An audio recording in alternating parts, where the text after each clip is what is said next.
Thank you for joining us for this month's National Economic Outlook, written by Local Market Monitors founder Ingo Windsor. Ingo is a graduate of MIT and Boston University, and he's not your typical economist. He has a knack for presenting complex facts in an easily understandable way. So without further ado, I'll turn it over to Ingo. Thank you very much, Julie. Every month, we look at the latest economic data to see what they can tell us about real estate markets, where they are now, and where they may be headed. You make better investments when you have a better idea of the economic forces that affect supply and demand. This month, we'll look closely at the strong possibility that current government policies are accelerating a long-term trend towards slower economic growth, and that this will result in the so far delayed readjustment of home prices. In other words, I'm pretty sure that in the next 12 months, we'll see home prices come down in many markets. If that does happen, it will further weaken the economy because lower home values cause consumers to spend less money. Let's start by looking at the situation with jobs. We look at jobs as the best indicator of how the economy is doing because jobs mean spending. In the US, consumers are the economy. This chart shows the percent increase in the number of jobs in the economy every month compared to the same month of the previous year.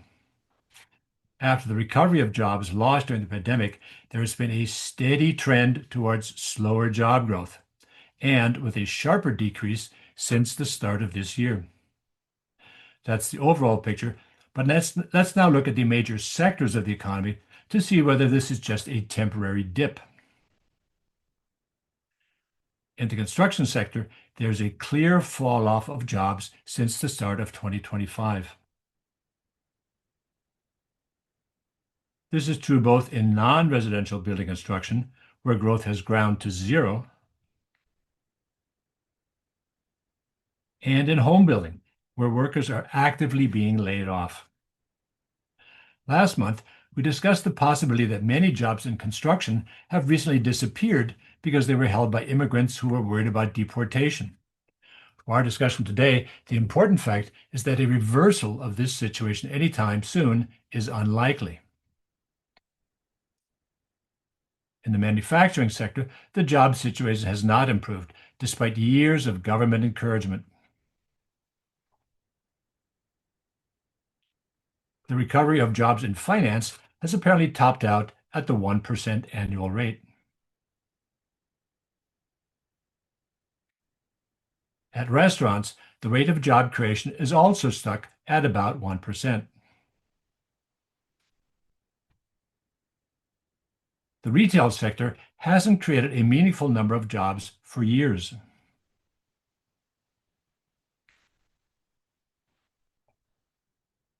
Business services, one of the biggest sectors of the economy and usually a marker of actual business activity, has been losing jobs for the past 2 years.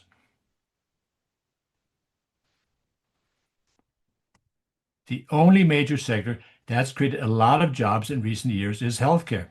And even here, we see the slowing of growth since the start of the year.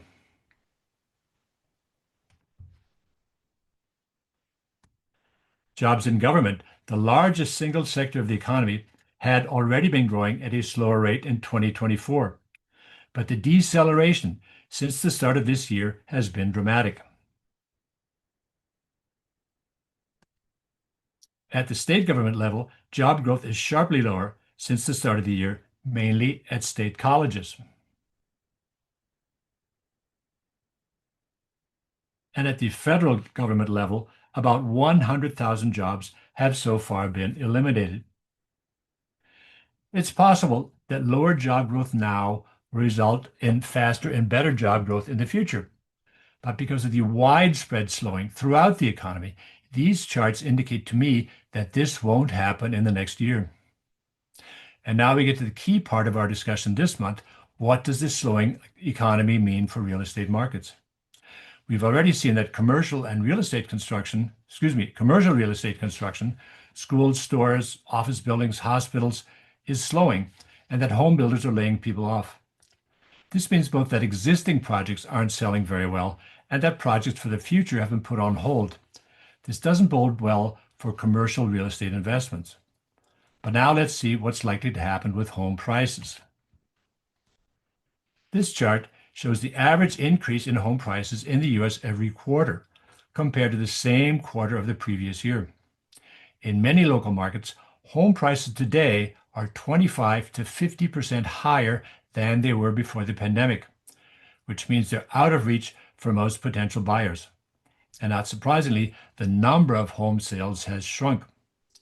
But so far, there's been no downward adjustment of home prices to match up again with local incomes, a rebalancing that has always happened in the past after a price boom. But we may now be on the verge of such a rebalancing. Here's the home price situation in Florida, often the leader in price trends, up or down, because it has a highly fluid housing market. The average price increase in the latest quarter was just 1%. And in a number of Florida markets, including Cape Coral, Punta Gorda, Lakeland, St. Petersburg, and the Villages, prices have started to fall. In overpriced markets, which includes most of the country, when home prices start to fall, they keep doing so at a faster pace. That's what we seem to see here, and that's why the current economic circumstances are so important. A sharp economic slowdown will mean a faster and broader fall in home values throughout the country, which will further cut consumer spending and drive the economy even lower. As always, when we try to predict the future, this may not happen. Government policies may create a surge of home buying instead, but that's where the evidence is pointing right now.